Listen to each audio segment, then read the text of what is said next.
Hey guys, welcome to Mouri's diaries. ఈ రోజు వీడియోలో శ్రీ శ్యామలాంబ అమ్మవారి గురించి షార్ట్గా నాకు తెలిసిన స్టోరీ అయితే చెప్తాను. సుమారు 500 సంవత్సరాల క్రితం సాలూర్కి చెందిన అల్లువారి కుటుంబీకుల దగ్గర ఎద్దుల బండి ఉండేవి. వాళ్ళు దూర ప్రాంతం నుండి ఉప్పు తీసుకొని వచ్చి సాలూరులో వర్తకులకు ఇచ్చేవారు. ఒకరోజు రాజమండ్రి నుండి ఉప్పు లోడ్ తీసుకొని వస్తున్నప్పుడు సాయంత్రం అయ్యింది. అక్కడే విశ్రాంతి తీసుకొని తెల్లవారుజామున కోడి కూతకి లేచి చూసేసరికి 2 ఎద్దుల్లో ఒక ఎద్దు కనిపించడం లేదు.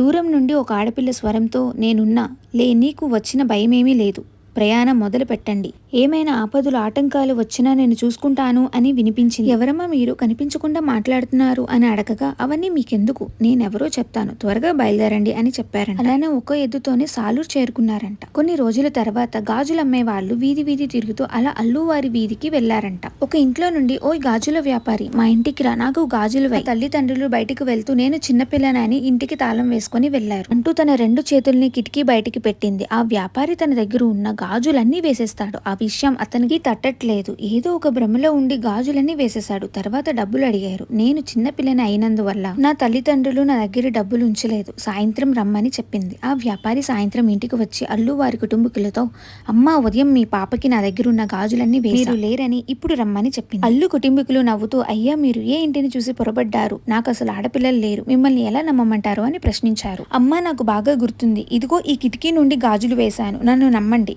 ఇలా మాట్లాడుతుండగా పైనుండి గట్టి శబ్దాలతో ఆ వ్యాపారి వేసిన గాజులు కుప్పగా కింద పడతాయి. ఆ శబ్దాలకు అల్లు కుటుంబీకులు భయపడి, అమ్మా మీరెవరు, మా ఇంటికి ఎందుకు వచ్చారు అని ప్రశ్నించగా, నేను మీ ఇంటి ఆడపిల్లగా వచ్చాను, నన్ను మీ ఇంటి కూతురులా చూసుకోమని అదృశ్య రూపంలో చెప్పారంట. ఇది నాకు తెలిసిన స్టోరీ. తప్పులుంటే మన్నించండి. Thanks for watching.